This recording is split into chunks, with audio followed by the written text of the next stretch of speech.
Hello and welcome to Virtuos. I've been crafting mainly just props for tabletop wargames and RPGs, but this time it will be a bit different. A friend of mine bought Terraforming Mars recently and we've been delving deeper into it, so I got an idea for making the tiles a bit more 3D. You could always just buy some 3D printed ones from eBay, but what's the fun in that? So first I had to refresh my memory on trigonometry and hexagons. Since I don't have the game pieces myself, I just know the dimensions for them. I cut a template from paper and made the about 0.5 cm thick XPS foam hexagons with it. For the textures, as always, the foil trick works for this project also.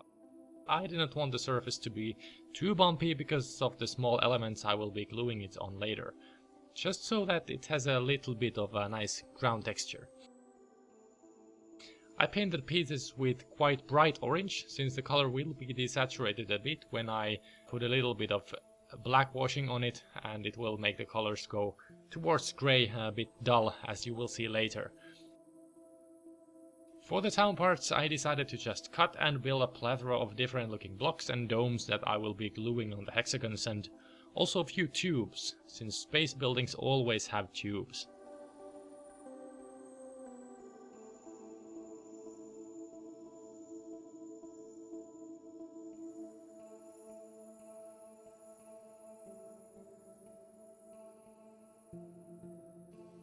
For the paint, just a deep black. The dry brushing later will bring them to life.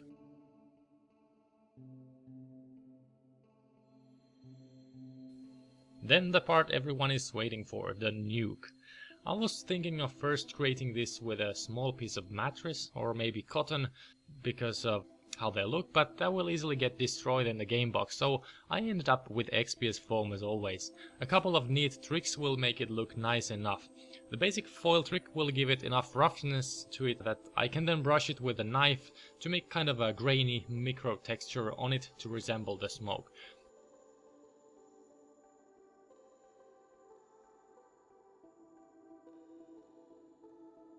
The bottom part is done with the same techniques. After gluing the mushroom on the base, I sprinkled leftover XPS debris to hide the attachment point. I failed to record the painting of the nuke, but the main thing is that you should use heavily diluted paint so that the paint is very much thinned. This way the lightness and whiteness of the XPS foam will punch through the paint and it doesn't get too dark. Also bear in mind to use a bit darker color on the underside of the mushroom. The terrain hexes were dry at this point and it was time to use the Black Magic Crafts dish soap black wash to get more contrast on the crown pieces. A little bit of dish soap, water and black paint does the trick. Then it was time for dry brushing the town pieces. I usually tend to dry brush a bit different than most people, of course depending on what I want to create. This time I did the basic dry brushing first, taking the paint, brushing it mostly off and then start brushing to get the nice texture, but I also brushed pretty much any hard edge on the piece to make them stand out a bit more, otherwise they would just look like blocks of stone, so this edge highlighting gives them a bit more non-organic feel, I think.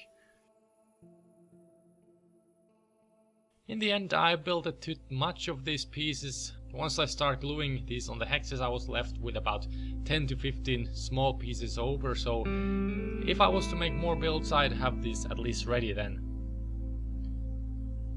So this is what I ended up with.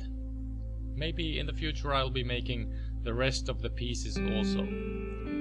Thank you for watching the video and I hope this was of some help to some of you. I'll see you hopefully next time. Bye.